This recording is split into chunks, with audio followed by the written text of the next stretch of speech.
Perspektif Andre Vincent Wenas.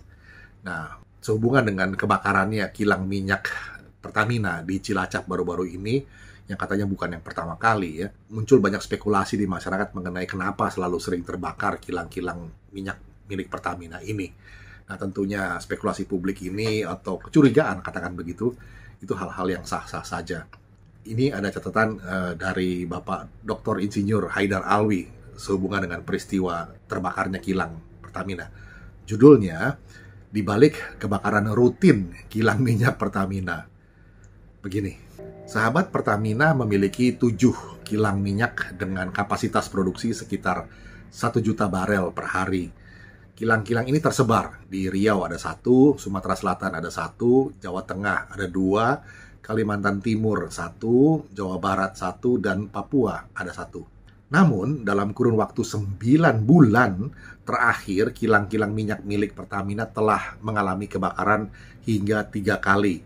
Itu artinya kebakaran kilang terjadi setiap 3 bulan sekali. Peristiwa terbaru terjadi di Refinery Unit 4 Cilacap pada Sabtu 13 November 2021. Kebakaran ini merupakan yang kedua kalinya di kilang Cilacap setelah insiden sebelumnya pada Jumat 11 Juni 2021. Nah, sejak mulai beroperasi, kilang Cilacap telah kebakaran hingga 7 kali. Dengan kapasitas produksi 348.000 barel per hari, kilang Cilacap memasok 34% kebutuhan BBM nasional atau 60% kebutuhan BBM di Pulau Jawa.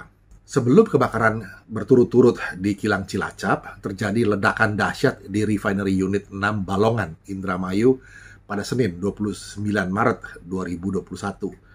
Saking dahsyatnya butuh waktu berhari-hari untuk memadamkan kebakaran kilang dengan kapasitas produksi 125.000 barel per hari. Sejak mulai beroperasi pada tahun 1994, kilang Balongan telah mengalami kebakaran sebanyak 3 kali. Sahabat, rata-rata kilang minyak Pertamina sudah tua hingga ada yang mencapai 100 tahun. Semakin tua, kondisi makin menurun. Semakin tua, makin rentan dan makin berisiko. Semakin tua, makin banyak masalah. Semakin tua, perawatan makin berat.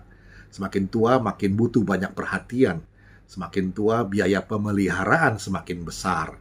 Semakin tua, maka dinding tangki makin lapuk, makin berkarat, makin tipis, dan mengalami kebocoran. Faktor ini lebih cenderung kepada kesalahan manusia atau human error.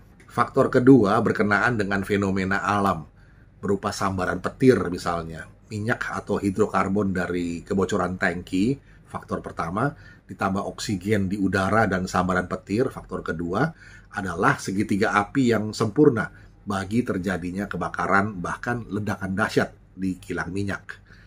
Kabarnya Pertamina telah menggunakan teknologi penangkal petir berstandar internasional. Badan Meteorologi, Klimatologi, dan Geofisika atau BMKG pun mampu memprediksi terjadinya petir. Akan tetapi, kenapa insiden yang sama masih saja terjadi berulang kali? Ini pertanyaannya. Ada 3 kemungkinan. Pertama, kelalaian dalam perawatan dan pemeliharaan tangki. Yang kedua, teknologi penangkal petir Pertamina spesifikasinya tidak sesuai untuk kondisi alam Indonesia. Teknologi untuk negara subtropis digunakan di negara tropis. Padahal Indonesia terletak di garis khatulistiwa dan memiliki potensi petir yang sangat tinggi, maksimal 200 thunderstorm days per tahun. Angka ini jauh lebih tinggi dari Eropa yang cuma 30, Australia 80, Jepang 80, Korea 80, dan Amerika 100. Kita 200 thunderstorm. Alasan yang ketiga adalah ulah mafia migas yang menginginkan Indonesia bergantung pada impor BBM. Berkali-kali terjadi kebakaran kilang minyak Pertamina.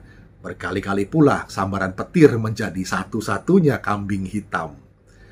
Faktor kesalahan manusia atau human error dan mafia migas luput dari fokus pengamatan. Manajemen Pertamina terbebas dari segala bentuk pertanggungjawaban hukum dengan adanya dalih fenomena alam atau tangan Tuhan. Meskipun alam tidak bisa dikalahkan, sesungguhnya manusia bisa mengantisipasi, memprediksi, dan meminimalisir dampak yang mungkin ditimbulkannya. Oleh karena itu, Menteri BUMN wajib melakukan evaluasi mendalam terutama pada manajemen PT Kilang Pertamina International, PT KPI, sebagai subholding yang bertanggung jawab terhadap keberlangsungan operasional kilang minyak. Tindakan lain yang tidak kalah penting adalah audit investigasi secara menyeluruh agar insiden serupa tak kembali terjadi di kemudian hari. Ini tidak hanya merugikan negara, tapi juga membahayakan nyawa para pekerja dan masyarakat di sekitarnya. Ya, demikian sahabat catatan dari Bapak Dr. Insinyur Haidar Alwi sehubungan dengan kebakaran yang kok agak rutin ya di kilang minyak Pertamina ini. Ada apa sebenarnya? Kiranya bisa menjadi perspektif. Kita jumpa lagi di session berikutnya. Terima kasih.